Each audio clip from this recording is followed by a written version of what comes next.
Olá pessoal, graça e paz, boa noite. Estamos aí mais uma vez pela misericórdia de Deus para trazer a palavra do Senhor, panorama bíblico do Novo Testamento na carta a Tito, carta a Tito, uma carta pastoral. Nós vamos ter esse privilégio de compartilhar com os irmãos. É a última carta de Paulo, escrita no Novo Testamento, e dessa vez para Tito, seu companheiro, seu parceiro, seu verdadeiro filho. Então vai ser um tempo precioso, assim eu creio, em nome de Jesus. A semana que vem nós vamos ter a carta de Filemon, que é uma carta da prisão também, e aí sim nós temos Hebreus, Tiago, Pedro, João, Judas e Apocalipse. Estamos avançando, graças a Deus, em um tempo precioso aí, em nome de Jesus. Vamos orar, né? Pai amado, em nome de Jesus, nós queremos te agradecer, Deus, pela tua graça e misericórdia. Que o Senhor dê ordem aos teus anjos para estar ao redor das nossas vidas, livrando-nos, ó Deus, de todo o mal. Que teu Espírito Santo possa aquecer o nosso coração, trazer, Deus amado, a nossa memória, ó Deus, aquilo que é importante nessa carta. Toda a tua palavra é importante, Deus, mas a ênfase, o destaque desta carta seja, Senhor Deus, esclarecido, iluminado pelo Senhor na nossa vida. Em nome de Jesus, abençoe cada um deles que estiverem conosco nesta hora e que o poder do Senhor venha trazer essa transformação, essa regeneração através da graça, da manifestação da tua salvação na nossa vida, Deus. Em nome de Jesus. Amém. Amém? Glória a Deus. Vamos lá, né? Vamos lá. Vamos começar nessa carta abençoada. Então, queridos, essa carta é uma carta que vem Graça e Paz Vanderleia.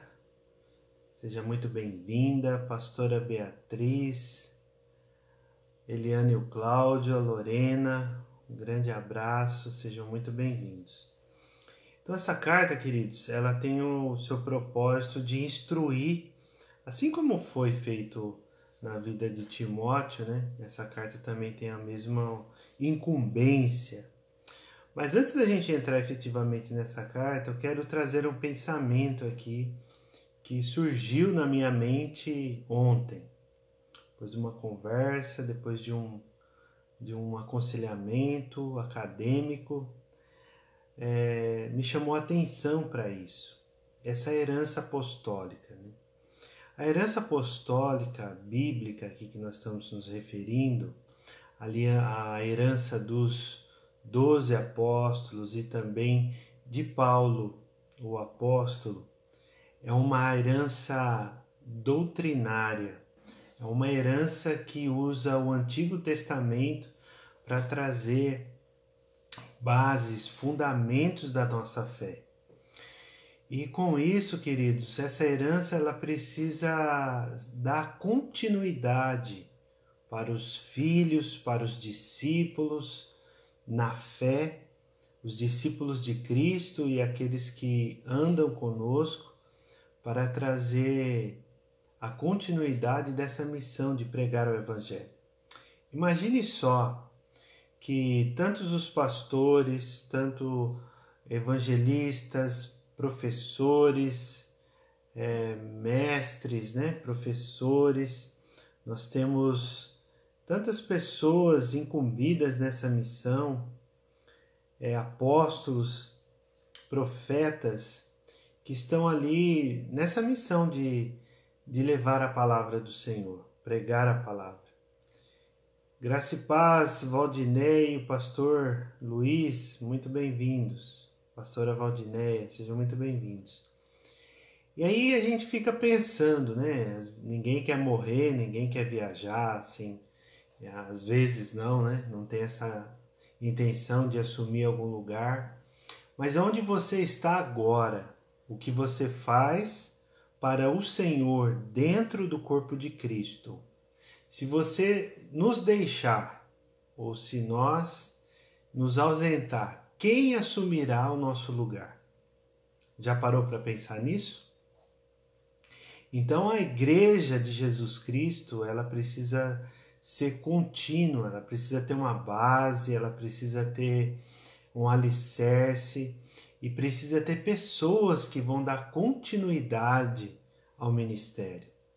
Uns morrem, outros se aposentam, outros são enviados para outra cidade. Quem que é o seu discípulo que vai ficar no seu lugar? Você já parou para pensar nisso? Eu ouvindo isso ontem de um pastor, de um coordenador de um curso, eu fiquei pensando assim, meu Deus, se o Kleber parar de dar aula, quem que vai estar no lugar? O Kleber não treinou ninguém.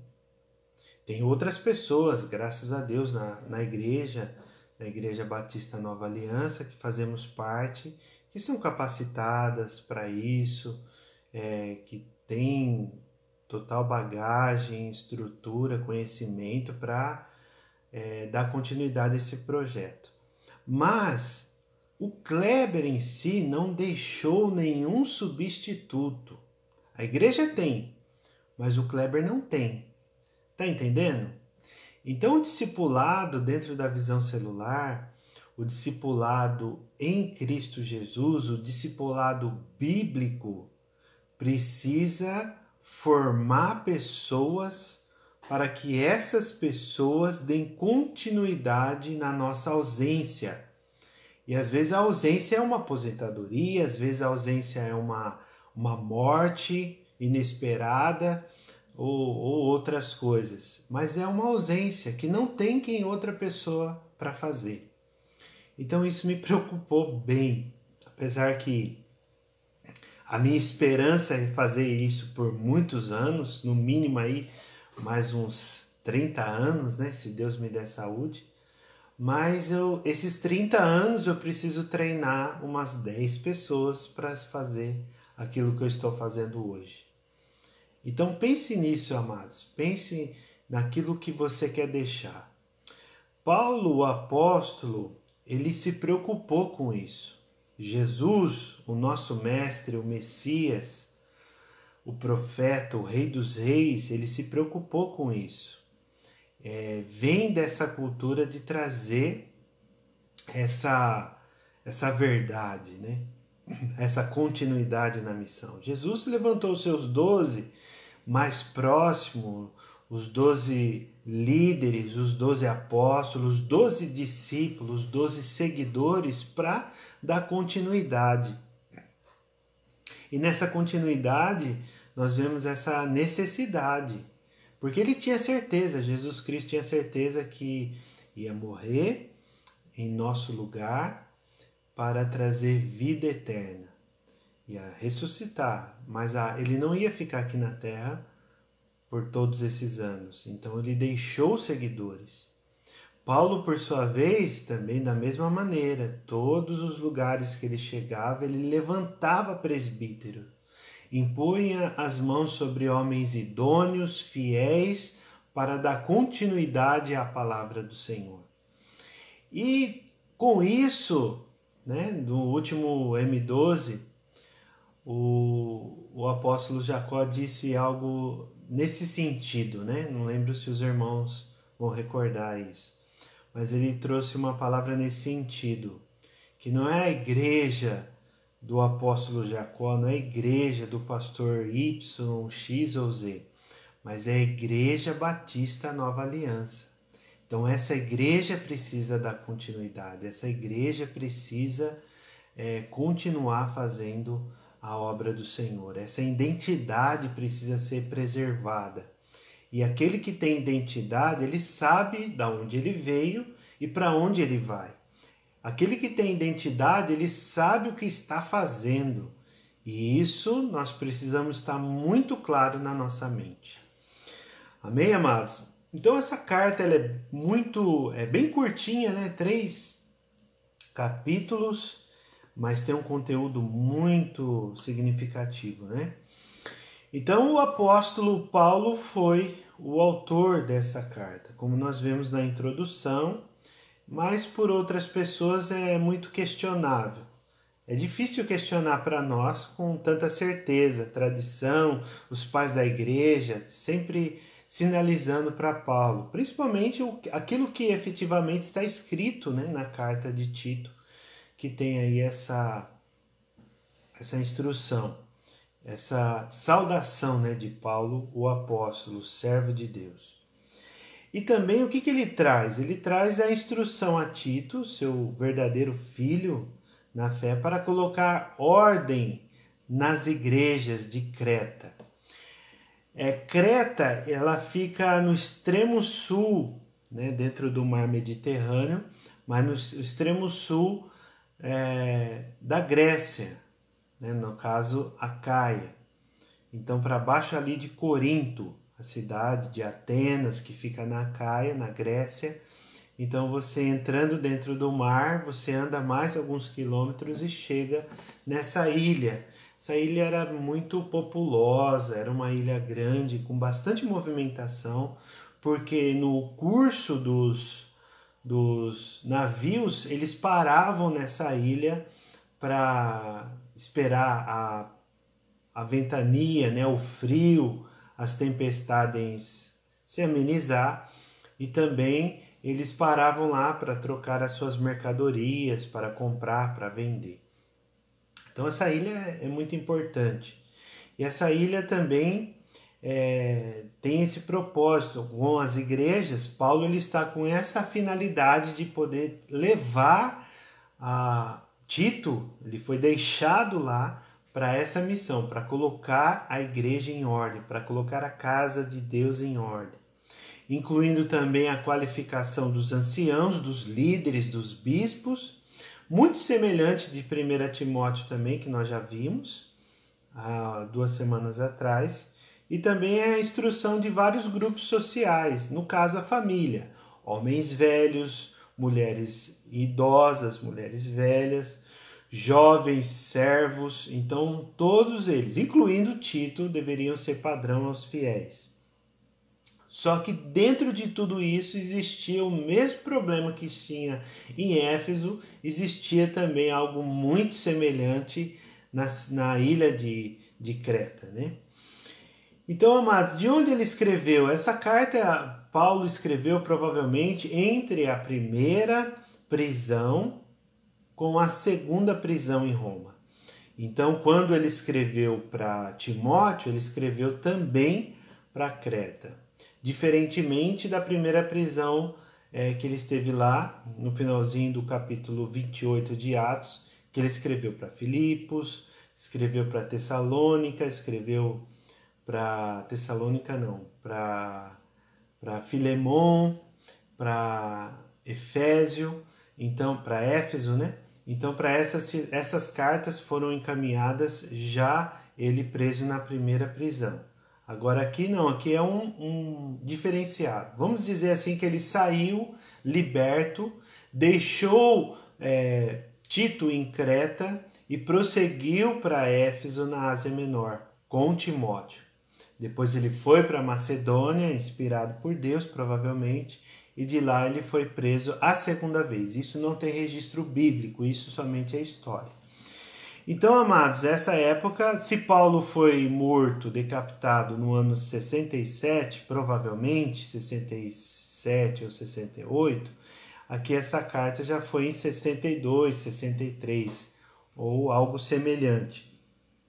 Então, Paulo havia deixado, né, Tito em Creta para terminar de colocar em ordem essas coisas. Então, como eu havia dito, essa carta é muito semelhante à carta de 1 Timóteo. A diferença, amados, que nós vemos, a paz Maria, graça e paz, seja muito bem-vinda. Então, essa carta, ela tem uma similaridade com a primeira carta de Timóteo.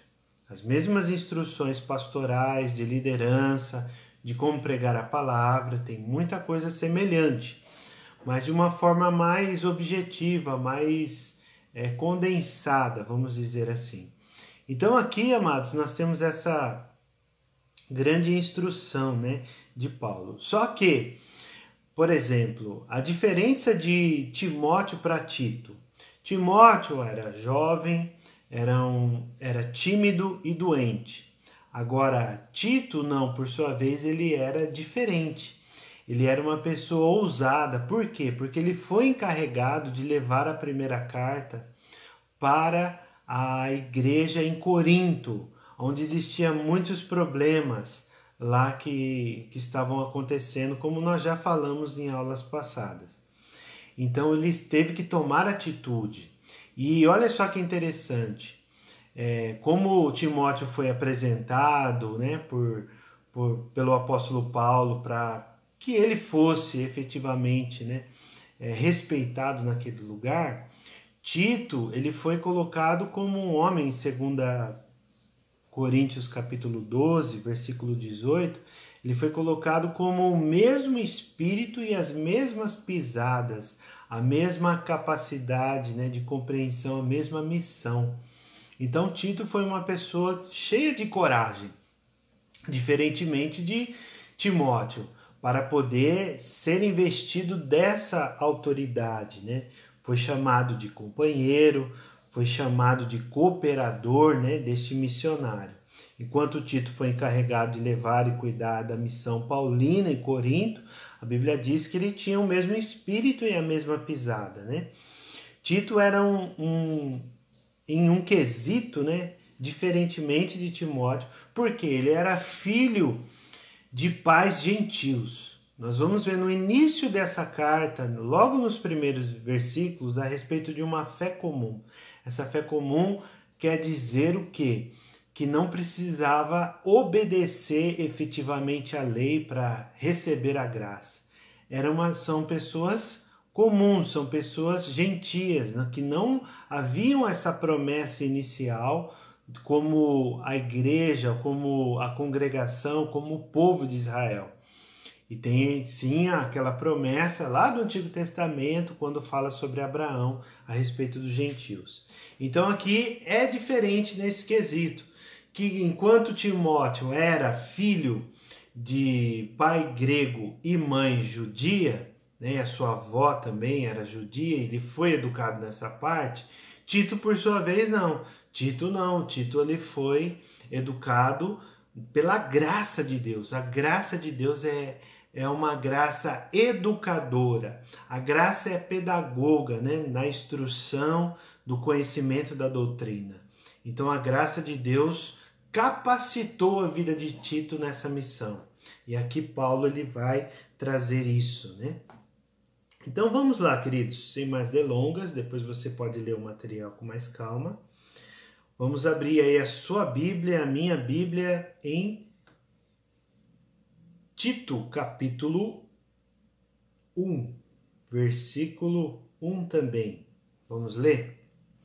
Então, Paulo, servo de Deus e apóstolo de Jesus Cristo, para promover a fé que é dos eleitos de Deus e o pleno conhecimento da verdade, segundo a piedade.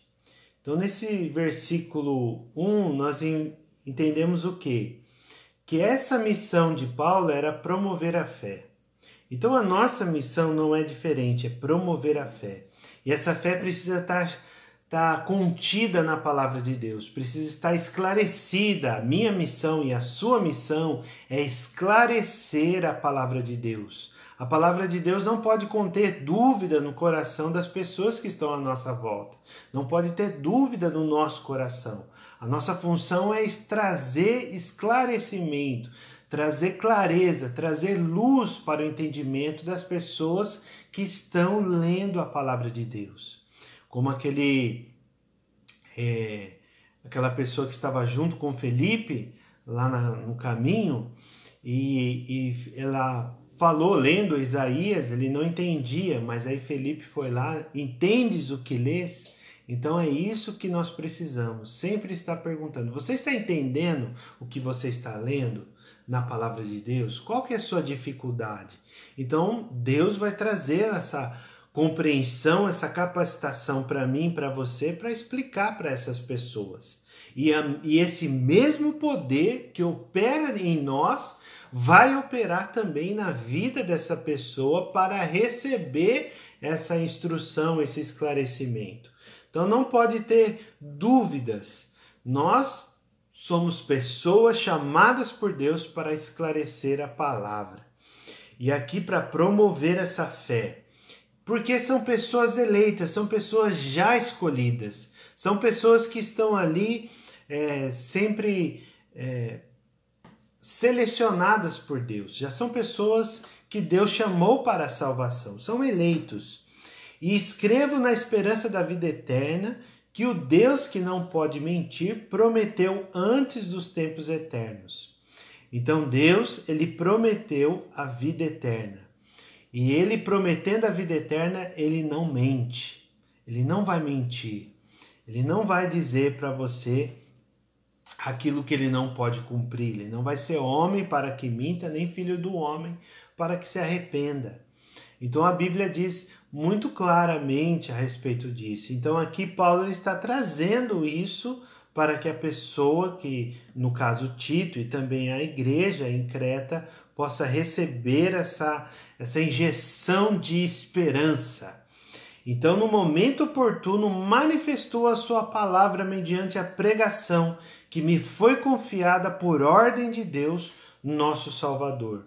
Então, essa ordem, essa comissão que Paulo recebeu, alcançou a vida de Tito. E olha onde que Tito estava agora. Além de percorrer uma grande parte, depois de 14 anos que Paulo havia se convertido lá na carta de Gálatas, ele foi para Jerusalém. E chegando em Jerusalém, ele estava na companhia de quem? De Tito. Tito estava com ele, se você ver lá no capítulo 2 de Gálatas. Então, amados, ele foi confiado, manifestou, revelou, tirou o véu, a sua palavra mediante a pregação que me foi confiada por ordem de Deus, nosso Salvador. A quem? A Tito, verdadeiro filho segundo a fé comum. Então aqui é o ponto, segundo a fé comum. Que a graça e a paz da parte de Deus, Pai de Jesus Cristo, nosso Salvador, esteja com vocês. Então aqui é a primeira saudação que nós vemos do versículo 1 ao versículo 4. A partir do 5, nós já vemos o propósito dessa carta. Então o versículo 5 diz o quê?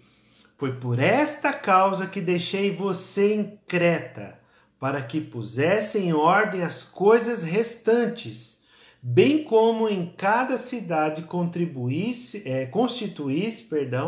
presbíteros, conforme prescrevia a você. Então aqui ele não ia fazer o trabalho sozinho, ninguém faz o trabalho sozinho. A igreja não vive em função de uma só pessoa, são um corpo. Assim como é o corpo de Cristo, assim também é a sua liderança. Várias pessoas têm as suas funções. Um tem aptidão maior para evangelizar, outro tem aptidão maior para ensinar, outro tem aptidão maior para pastorear, para ser missionário, apóstolo e para profetizar. Então essas aptidões é o dom de Jesus Cristo sobre a igreja. Qual que é o fim disso? Para o aperfeiçoamento dos santos. Então aqui, sabendo disso, Paulo, ele instrui a vida de Tito para constituir esses pastores. Os presbíteros aqui são os pastores, os supervisores, os bispos locais. E como que ele, conforme prescrevia a você? Então é algo que ele já havia falado. E aqui olha só que detalhe interessante, que ele está trazendo uma lista. Salvo engano, são 17 qualificações que eu contei. 17 qualificações que estão dizendo que ele é irrepreensível, que não pode haver correção na vida dessa pessoa, que ele não contém erros. Marido de uma só mulher, como a gente explicou 2 semanas atrás, marido de só uma mulher não quer dizer que ele precisa ser casado uma única vez, mas que esse segundo ou terceiro casamento seja um casamento legítimo, que não haja traição, não haja burlar, né, essas condições, que seja por abandono, seja por viuvez, seja por adultério. Entendeu? Essas 3 condições que a pessoa precisa estar legitimada para esse casamento. E dentro disso, tanto o primeiro quanto o segundo ou terceiro, dentro desse contexto, o marido precisa ser fiel à sua mulher. Ser um marido que está provendo a saúde emocional da sua mulher, está provendo também os recursos para a sua casa.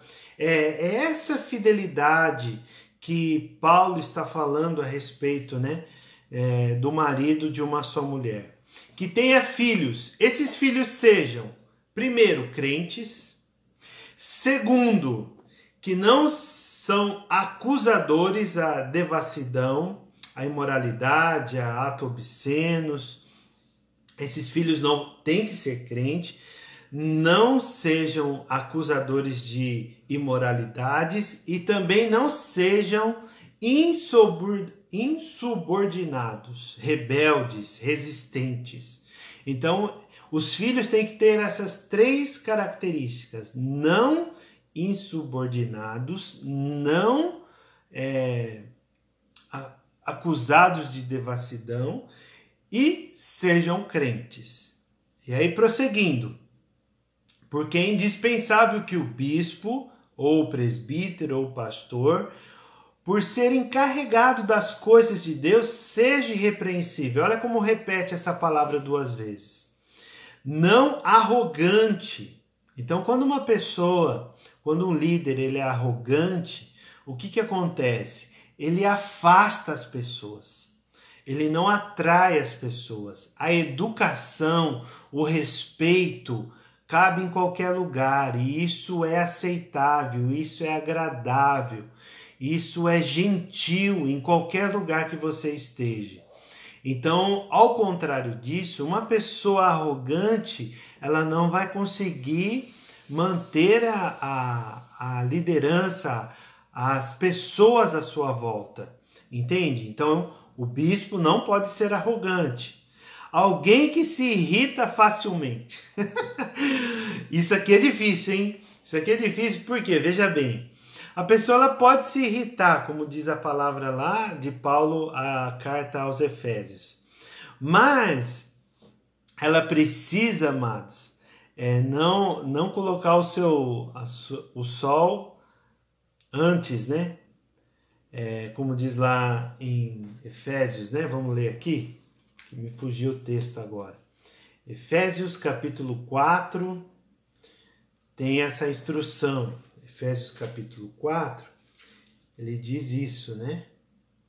Vamos ver aqui.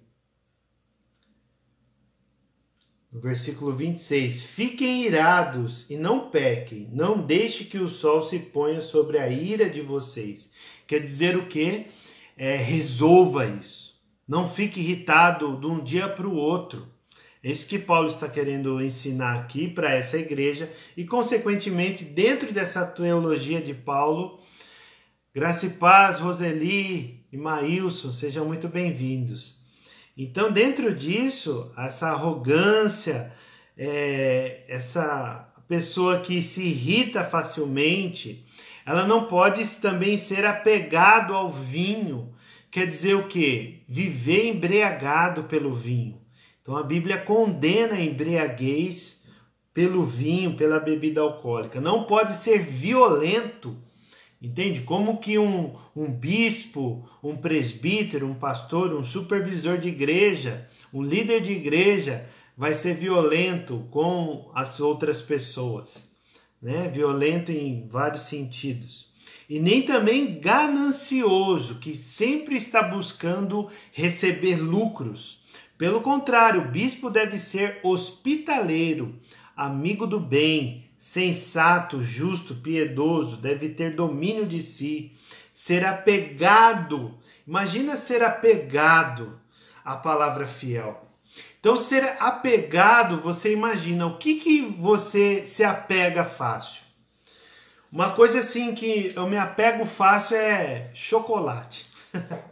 Então tem alguma coisa que te apega, né? Que te faz ali ficar grudado, fascinado. Então ser apegado nesse sentido, aquilo que te dá prazer, precisa ser a palavra de Deus. Precisa ser.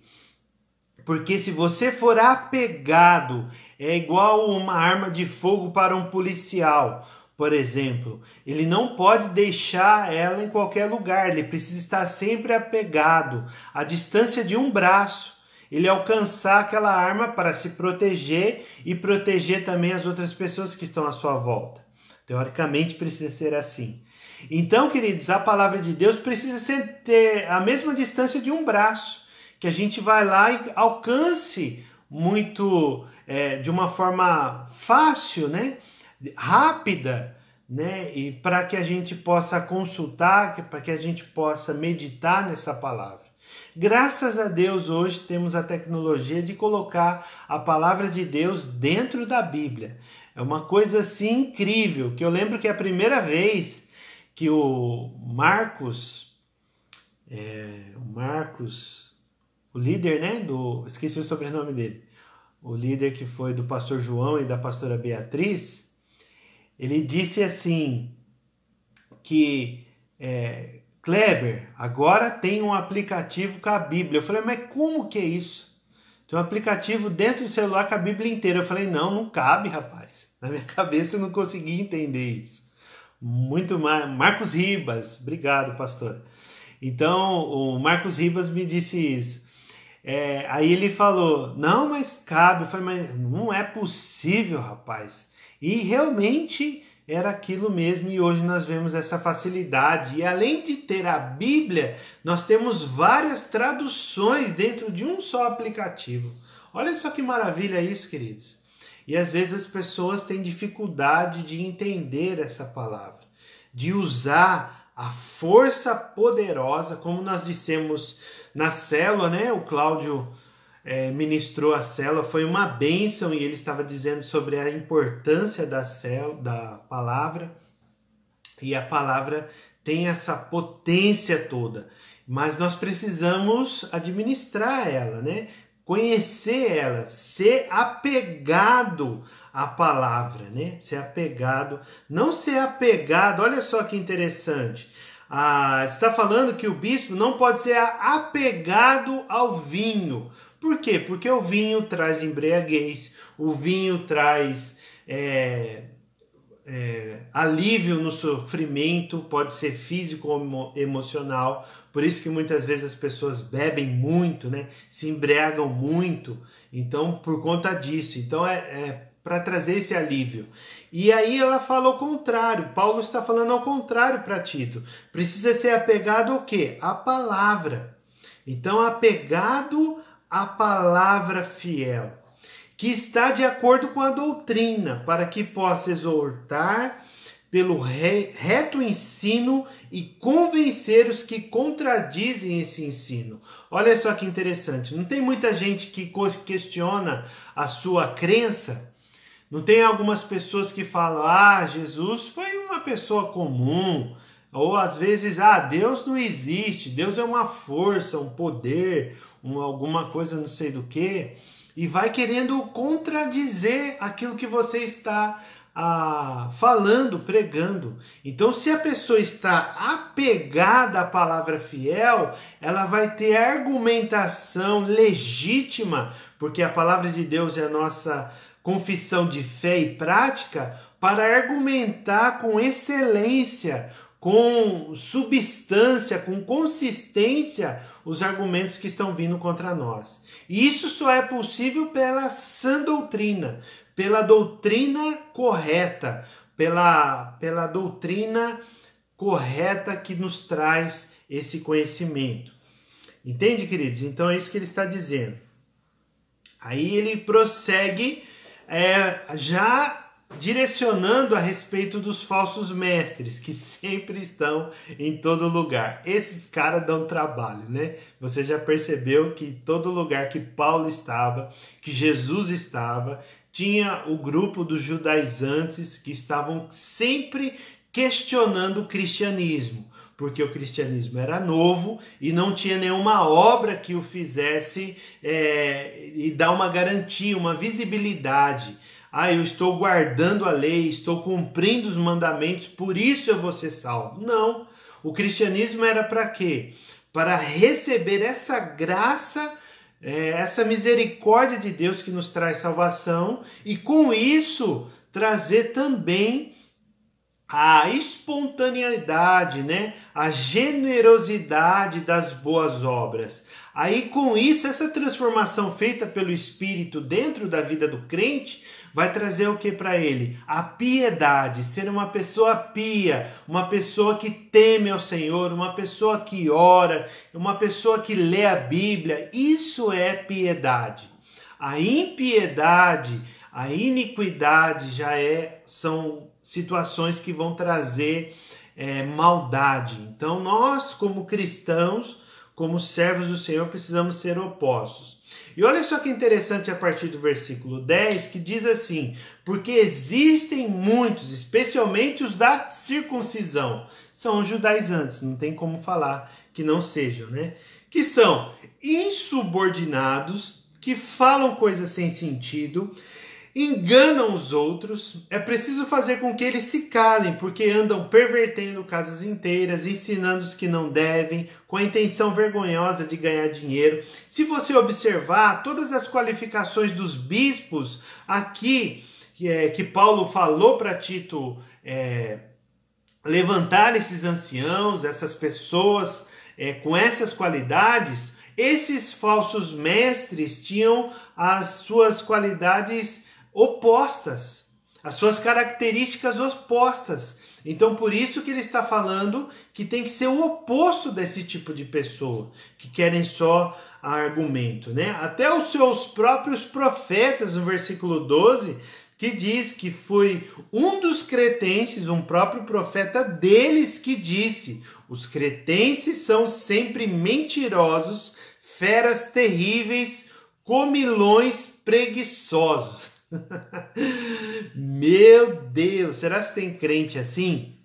Será que tem crente mentiroso? Será que tem crente como feras terríveis? Será que tem crente comilão e preguiçoso? Com certeza tem, mas esse crente não serve para ser bispo, entende? Não serve para ser bispo. Então este testemunho é verdadeiro, esta palavra é verdadeira, portanto, repreenda-os severamente para que sejam sadios na fé. Olha só que interessante que esse verbo de repreender, ele está trazendo essa ação para a correção desse tipo de pessoa, desses falsos mestres. E olha como que é interessante, porque há esperança na repreensão. Quando você corrige uma pessoa segundo a palavra de Deus, que dá bem na verdade, né? Sinceramente, quem corrige não somos nós, quem corrige é a palavra de Deus. No aconselhamento, a pessoa vai usar a palavra de Deus para poder corrigir a pessoa. Então, repreender essa pessoa. Então, essa pessoa com todas essas más características aqui que nós vimos a partir do versículo 10, elas têm esperança. Se elas forem repreendidas, elas podem ter a sua fé sadia, para que sejam sadios na fé e não se ocupem com fábulas judaicas nem em mandamentos de gente que se desvia da verdade. Olha só que tremendo que é isso, que importantíssimo é isso. Então, todas as coisas são puras para os puros, mas para os impuros e descrentes nada é puro, porque tanto a mente como a consciência deles estão corrompidas. Então, quem são essas pessoas que têm a mente corrompidas? Aquelas pessoas que estão se ocupando em fábulas judaicas, estão se ocupando em mandamentos que se desviam da verdade. Entende? Então essas pessoas estão sendo comprometidas, né? Corrompidas na sua mente e na sua consciência. Não tem prazer, não tem sensatez. Porque o bispo precisava ser sensato. Veja bem no início aí desse capítulo. E aqui está faltando o quê? Sensatez. Entende? Sempre é o oposto. E afirmam que conhecem a Deus. Tem pessoas que afirmam que conhecem a Deus e pelos seus frutos nós não encontramos nada de Deus.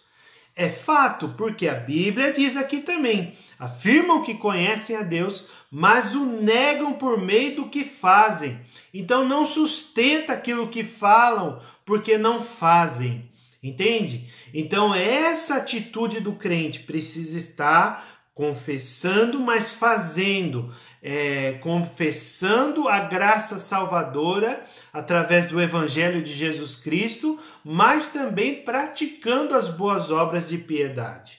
Entende? E é por isso que são abomináveis.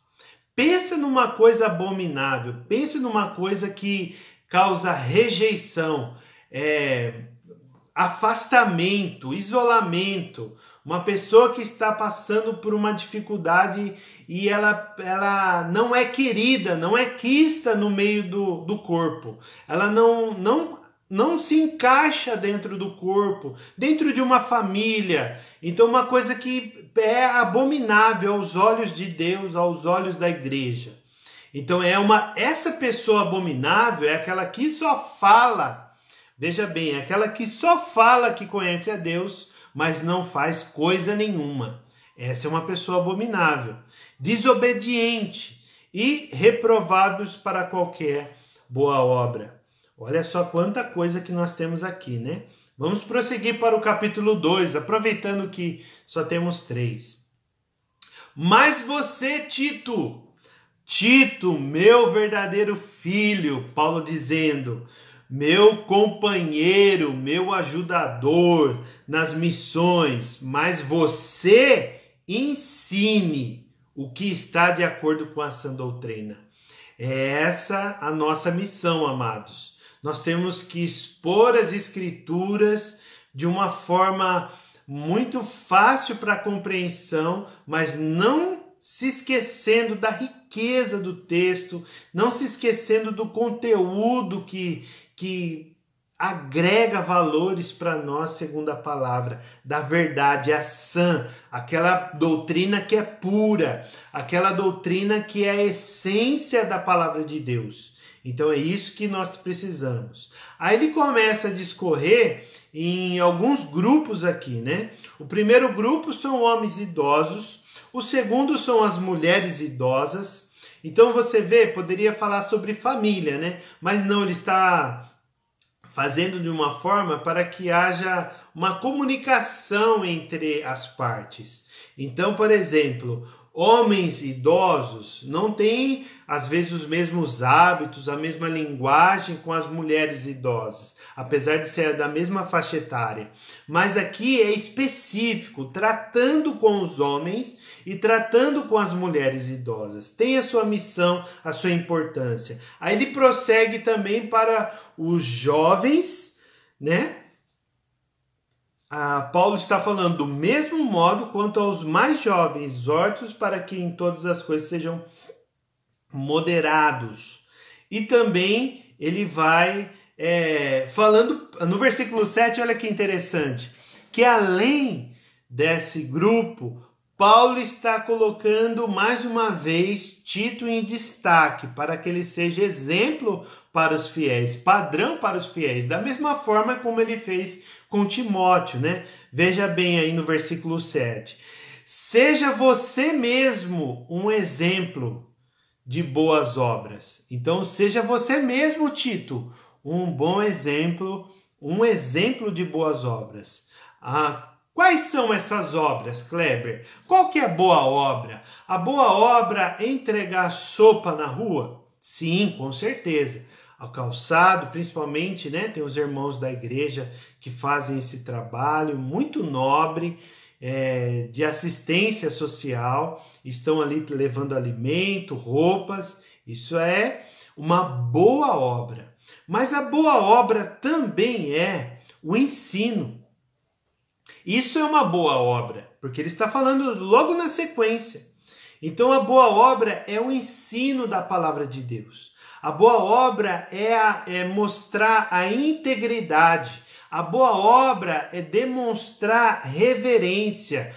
Uma boa obra também é linguagem sadia e irrepreensível. Por que praticar essas boas obras? Para que o inimigo, o nosso adversário, seja envergonhado e não tenha nada de mal a dizer a nosso respeito. Então está muito claro no versículo 8 aqui a consequência, o propósito dessa boa obra, para que o nosso adversário, tanto espiritual como físico, né? E com certeza o físico está por trás ali, o espiritual, né? E essas pessoas que se consideram os nossos adversários, eles vão querer acusar, vão querer difamar o crente. Verdade ou não é? Vai querer levantar calúnias sobre o pastor, sobre o líder, sobre o professor, sobre o patrão, sobre as pessoas que estão à sua volta. É da índole dele levantar fofoca, calúnia, difamação. Agora, se o crente está nessa condição de ser preservado nessa boa obra, no ensino, na integridade, na reverência, numa linguagem sadia e repreensiva, ele não vai ter do que falar. Tá entendendo? Então, independente de você ser pastor, se você ser discípulo, se você ser professor, se você seja aluno, se você é pai, se você é filho, se você é patrão ou empregado, não importa. O importante é que nós tenhamos sempre como primícia o ensino, a integridade, a reverência, a linguagem sadia e repreensível, para que o adversário não se levante contra nós. E aí ele prossegue, ele traz esse parênteses aí, trazendo destaque na vida de Tito, e ele prossegue aos servos, né? E trazendo aí todo esse conteúdo para que eles também pratiquem essas boas obras. Tudo isso é boa obra, queridos. A leitura bíblica é boa obra, a oração é boa obra, é demonstrações de piedade, né? E olha só que interessante, a partir do versículo 11, Paulo ele traz uma expressão teológica aqui de salvação. Aqui existe a teologia de Paulo que nós encontramos, a partir do versículo 11. Considerando todos esses versículos anteriores, aquilo que ele já disse no primeiro capítulo, ele explica, principalmente agora nos 10 versículos aí do capítulo 2, ele explica por quê. Por que ele está dizendo tudo isso? Porque a graça de Deus se manifestou trazendo salvação a todos. A todos quem? Aos homens idosos, às mulheres idosas, ao bispo, no caso de Tito, trouxe salvação para os jovens, para as mulheres mais jovens, né, as casadas recentemente, trouxe para os servos, trouxe para todo esse povo. E trouxe salvação também para os falsos profetas, os falsos mestres que estavam ali para receber essa instrução. Então, ela quem? A graça que nos educa, amados. Olha que lindo que é isso. Imagina você sendo educado pela graça de Deus. Então, essa educação da graça de Deus, você ser instruído, você ser corrigido em amor, você ser repreendido, tudo pela graça. Então, essa graça que nos traz essa educação de fortalecimento, de caráter, de estrutura, de identidade, é pela educação da graça. Então, essa educação, a graça é pedagoga, né? Para trazer o quê? Para que renegadas a impiedade, banidas, impiedade, as paixões mundanas, vivamos neste mundo de forma sensata, justa, piedosa, aguardando a bendita esperança e a manifestação da glória do nosso grande Deus e Salvador Jesus Cristo. É tremendo isso, hein? Olha só, e continua no versículo 14. Ele deu a si mesmo por nós, a fim de nos remir, perdoar de toda iniquidade e purificar para si mesmo um povo exclusivamente seu, dedicado à prática de boas obras. Então ele encerra esse capítulo falando o que para Tito? Ensine, Tito, estas coisas. Não deixe de falar, Tito. Abra sua boca e ensine. Libere essa palavra, Tito. Libere a sua boca, pregue a palavra. Essa sã doutrina precisa ser exposta, precisa ser conhecida por todas as pessoas que estão à sua volta. Então é essa ênfase aqui que ele está trazendo. Ensine estas coisas, Tito. Também exorte, repreenda com toda a autoridade concedida pelo Senhor, e que ninguém despreze você. Não vai desprezar por quê? Porque ele não é o apóstolo, né? Não vai desprezar por quê? Porque ele não é um dos 12, né, de Jesus. Não vai desprezar por quê? Porque ele não tem uma autoridade, uma autoridade ali. Não, ele não vai ser desprezado porque ele está guardando a sã doutrina. Entende? É isso que ele quer trazer aqui para nós. Glória a Deus, o apóstolo Jacó chegou aí, está na área. Seja bem-vindo, apóstolo. Ajuda nós aí na oração. Então, amados, nós vemos aqui, né? E agora sim, ele está deixando essa herança, né, para Tito. Essa herança doutrinária, a herança da palavra de Deus. Aí no capítulo 3 e último capítulo nós temos: lembre a todos que se sujeitem aos governantes e às autoridades. Lembra que Creta, a ilha, ela está ali debaixo do Império Romano, da mesma forma como naquele tempo o resto do mundo, né? Desde da Espanha até a Índia, tudo era Império Romano. Então aqui era para fazer o quê? Obedecer. Obedeça a eles, sejam sempre prontos para a boa obra. Mesmo que eles são subordinados, né? Mesmo que eles são superiores, a igreja aqui no caso era subordinada a essas autoridades, a esses governantes, então nós precisamos obedecer, queridos. Até hoje nós precisamos obedecer. Quando sai um decreto, nós precisamos obedecer. Entende? Sai uma legislação nova de dirigir, CNH, tem uma resolução nova no Código de Trânsito Nacional brasileiro, então nós temos que obedecer. Tem alguma coisa lá, nós precisamos obedecer. Então aqui Paulo deixa muito claro, todos, independente dos homens, mulheres, jovens, idosos, todos devem obedecer. Então essa obediência vai trazer o quê? Vai trazer uma boa obra. A boa obra também é obedecer ao policial, obedecer ao magistrado, ao legislativo, ao executivo, ao prefeito, ao presidente da Câmara. São autoridades constituídas por Deus. E nós devemos demonstrar essa boa obra fazendo o quê? Obedecendo. Não contradizendo, não se manifestando, se rebelando. É claro, aquilo que não fere os princípios cristãos, mas nós precisamos obedecer. Que não difame ninguém, né? Não difamar o prefeito, o presidente. Às vezes tem muita brincadeira e o brasileiro gosta de uma piada, né? E faz piada com tudo, e o brasileiro faz a piada e dá risada da piada. É uma verdade, mas não pode difamar. Tem pessoas que se revoltam, perdem o sono por conta de política, por exemplo. Então, que não difame ninguém, que sejam pacíficos, cordiais, dando provas de toda cortesia para com todos.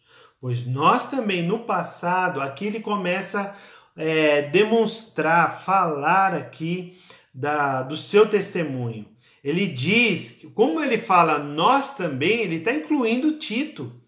Porque se Tito veio com ele lá de Jerusalém, depois de 14 anos da sua conversão, como está registrado lá em Gálatas capítulo 2, quer dizer o quê? Que ele já se conhece há um longo tempo.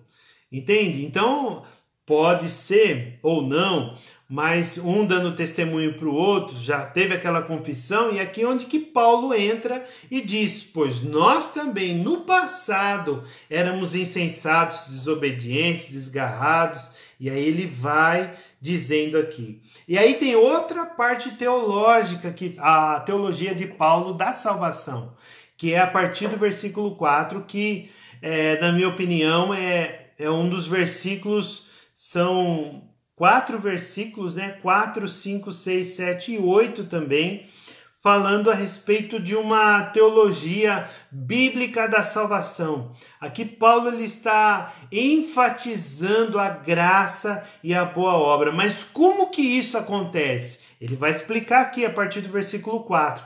Mas quando se manifestou a bondade de Deus, nosso Salvador, e o seu amor por todos.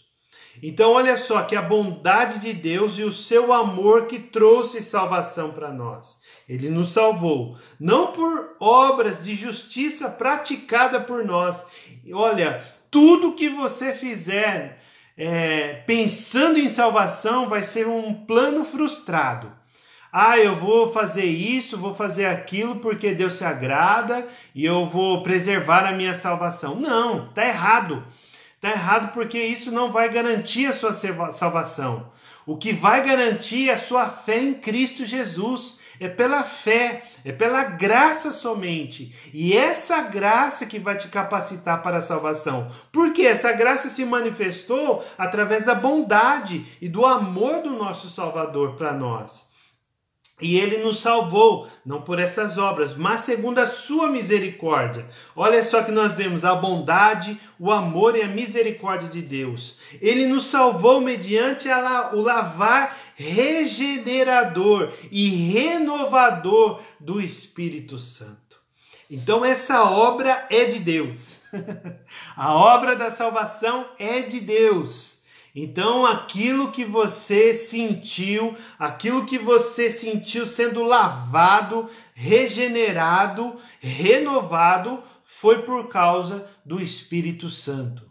É esse Espírito Santo, queridos, que te capacita, que te unge para fazer a vontade dele, que te unge a pregar essa sã doutrina, pregar a palavra de Deus a todas as pessoas que estão à sua volta. Você é uma carta viva, como diz Paulo à igreja de Corinto. Essa carta não escrita com tinta, mas escrita com sangue, o sangue do Cordeiro. Então o sangue da salvação, o amor, a bondade de Deus que traz essa regeneração, esse efeito, esse poder do Espírito Santo que traz essa regeneração. Como nós podemos explicar isso? Ninguém consegue explicar. Como que você se converteu? Ninguém consegue explicar. Mas é a ação do próprio Deus, da pessoa do Espírito Santo, que traz isso. A fim do quê? Faz tudo isso para quê? Para que serve tudo isso? A fim de que, justificados por graça, nos tornemos seus herdeiros. Então a herança, olha a bendita herança do Senhor aqui. Então essa herança, segundo a esperança da vida eterna. Então a vida eterna nós não podemos perder de vista. Ninguém quer morrer cedo, isso é fato, né? Por quê? Porque assim como Paulo disse, né? O meu viver, meu morrer é lucro, né? Meu viver é em Cristo. Então quer dizer o quê? Enquanto ele estiver vivo, ele vai estar servindo a Deus. Vai estar servindo a igreja. Então, enquanto nós estamos vivos, depois de tudo isso que está passando, e nós estamos passando, e iremos passar assim, Deus permitindo, é porque nós temos uma boa obra a se fazer. Não podemos parar. Nós precisamos continuar pregando. Pregando na célula, pregando na escola bíblica, pregando no culto, pregando no trabalho, pregando em todos os lugares. Pregando para a nossa família, sendo essa testemunha fiel e verdadeira, né, daquilo que Jesus Cristo fez em nós, para podermos herdar essa salvação, a esperança da vida eterna. E, por fim, o versículo 8, fiel esta palavra, e quero que você fale ousadamente a respeito dessas coisas. E aí, como que está a sua ousadia, meu crente? Como que está a nossa ousadia de pregar a palavra? Eu preciso de ousadia e peço para o Espírito Santo me capacitar nessa ousadia para poder pregar a palavra. Então, essa ousadia que nós precisamos a respeito de tudo isso que nós estamos falando, que Paulo está falando aqui, para que os que creem em Deus se empenhem na prática. Precisamos empenho, nós precisamos de esforço, nós precisamos nos capacitar, nós precisamos de conhecimento, amados. Então a escola bíblica é para quê? Para você se basear.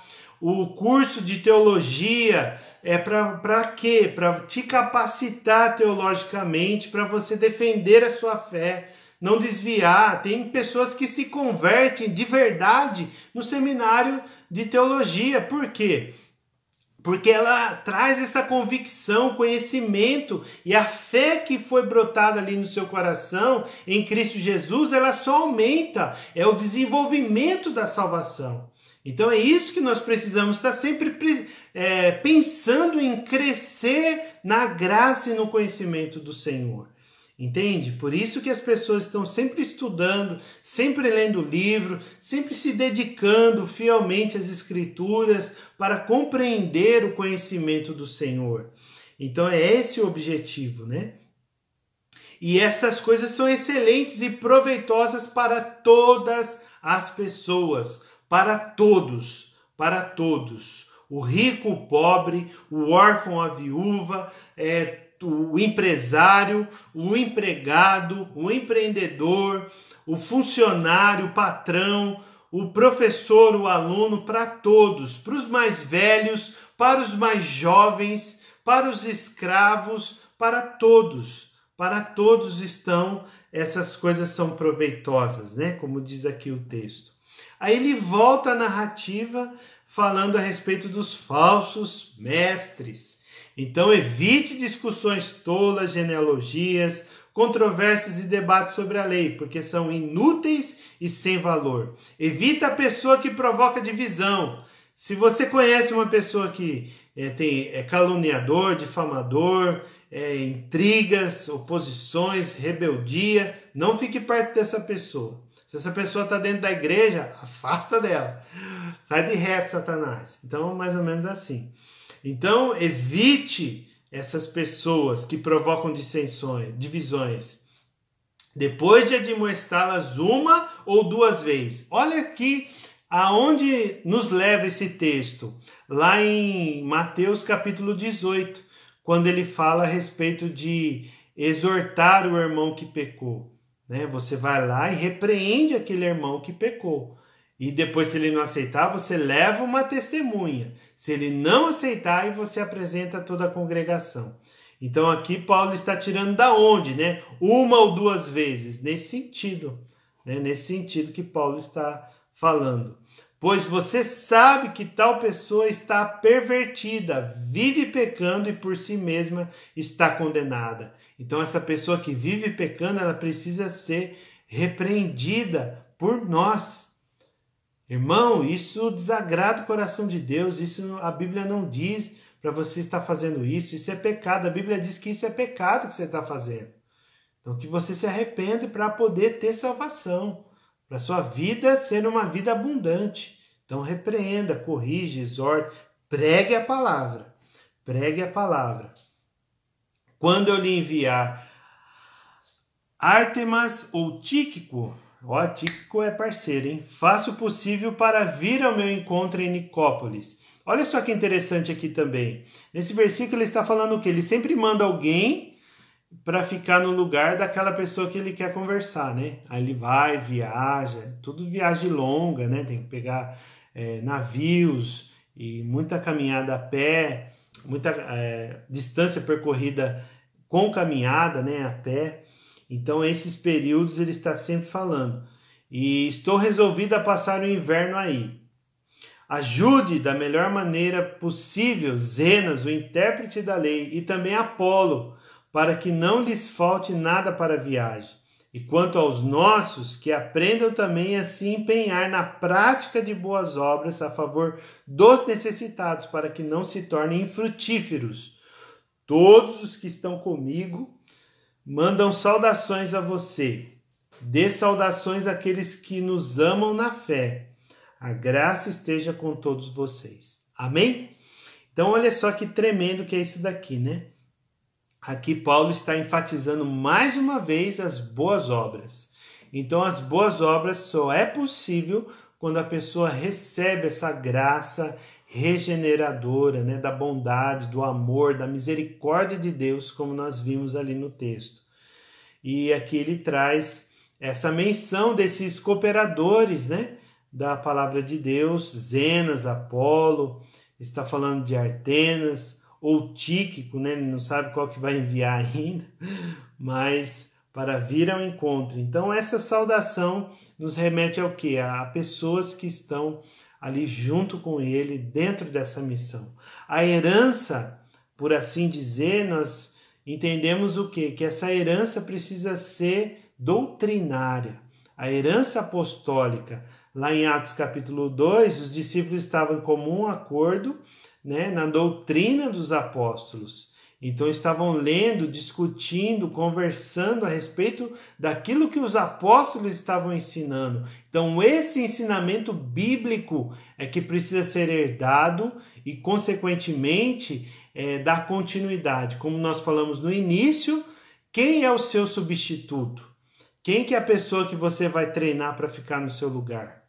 Né? Quem vai ser o próximo professor que o Kleber vai treinar, né? Essa é a minha preocupação agora, que nós não vamos viver para o resto da vida. Nós precisamos colocar outras pessoas. E isso me chamou muita atenção e eu quero pensar. Às vezes pode ser sua filha, o seu filho, pode ser um discípulo, mas que seja uma pessoa que você vai treinar na palavra. Entende? Porque se você for enviado, se você se aposentar ou morrer, quem vai te substituir? Entende? Ninguém sabe. Hoje nós estamos vivos, mas depois de algum tempo, quem será de nós? Quem é o homem, né? Quem é o homem para que se arrependa? Ninguém sabe, queridos, ninguém sabe. Então nós precisamos dizer. E o discipulado, amados, não é de um dia para a noite. O discipulado leva muito tempo. Entende? Leva muito tempo. E não só tempo de aconselhamento, não só tempo de você trazer cura, né, sobre a vida da pessoa, trazer libertação. Não é só isso. Estou falando de treinamento mesmo. De você ensinar a palavra de Deus, você treinar essa pessoa a ser um evangelista, a ser um missionário, a ser um profeta e assim por diante. Obviamente que o poder de Deus, a glória de Deus, o poder de Cristo, o poder do Espírito Santo vai estar sobre a vida dela, mas ela vai sempre ter um referencial. E graças a Deus pela visão celular, porque a visão celular, um dos seus destaques, né, dentro da visão celular é fazer discípulo. Mas não só evangelismo, mas fazer mesmo. Você está ali ensinando o caminho, trilhando a doutrina. Então é isso. Pense nisso, que eu já comecei a pensar. Desde ontem eu estou pensando a respeito disso. Então que você pense também, quem será o seu substituto, né? Quando você partir para a glória de Deus, quando você falar, eu trabalhei bastante, agora meu corpo não está correspondendo para isso. Ou se você for enviado para outro lugar, para outra cidade, né? Quem vai continuar o seu trabalho? Jesus deixou os seus 12, o apóstolo Paulo, em todo lugar que foi, deixou os seus discípulos, seus filhos amados, e também ensinou a Timóteo, como nós vimos, e também ensinou a Tito a colocarem outras pessoas responsáveis. Então, aquilo que você faz na igreja, quem que vai ser o substituto? Pense nisso. Amém? Vamos orar então em nome de Jesus. Se você tem algum pedido de oração, pode colocar aí que nós vamos orar. Pai amado, em nome de Jesus, nós queremos te agradecer, Deus, por essa herança apostólica que é a tua palavra, Deus. Oh, meu Pai, com grande amor e cuidado, Senhor Deus, zelo que o Senhor tem pela tua palavra que chegou até nós. Esse mesmo cuidado, esse mesmo zelo, Deus, essa mesma herança apostólica dos apóstolos bíblicos que deixaram para nós, oh meu Deus, seja encaminhados, Senhor Deus amado, na mesma direção, que nós possamos transmitir, assim como Paulo transmitiu para Timóteo, para Tito e tantos outros discípulos, ó Deus, essa sã doutrina. Ó meu Deus, em nome de Jesus, que o Senhor capacite e, ó meu Deus, que o Senhor tenha misericórdia de nós, que seja levantado muitos professores, ó Deus, muitos pastores, muitos missionários, Pai, muitos apóstolos, profetas, evangelistas no nosso lugar, ó Deus. Em nome de Jesus, Pai, que nós possamos treinar essas pessoas no conhecimento da Tua palavra, na sã doutrina, para que eles possam fazer o mesmo trabalho que nós estamos fazendo hoje. Em nome de Cristo Jesus, ó Deus, que nós possamos, o Senhor levante essas pessoas para que nos traga o privilégio de levar a Tua palavra a elas e essa capacitação, Deus. Em nome de Cristo Jesus. Abençoe cada pessoa, Deus, a vida do Edson e todos aqueles que estão acometidos de enfermidade, a vida do Edgar, Senhor Deus, da Núbia, de tantos outros, tantos pedidos, ó Pai, que chegam até nós, que o Senhor tenha misericórdia e alcance essas pessoas, ó Pai, na autoridade do nome de Jesus. Que o poder do Senhor, o amor do Senhor esteja sobre cada um deles, trazendo salvação, livramento, cura, Deus, em nome de Cristo Jesus. Amém, queridos? Deus abençoe, privilégio estar aqui com os irmãos. Na próxima semana estaremos de volta falando sobre a carta de Filemon, uma carta de 20 e poucos versículos que você vai ler no estalar de dedos. Então você leia e releia diversas vezes para que a gente possa estar aqui na próxima semana. Amém? Deus abençoe a sua vida. Continue orando pela escola, pela igreja, pelos propósitos da Igreja Batista Nova Aliança e da sua igreja também que você está. Deus abençoe.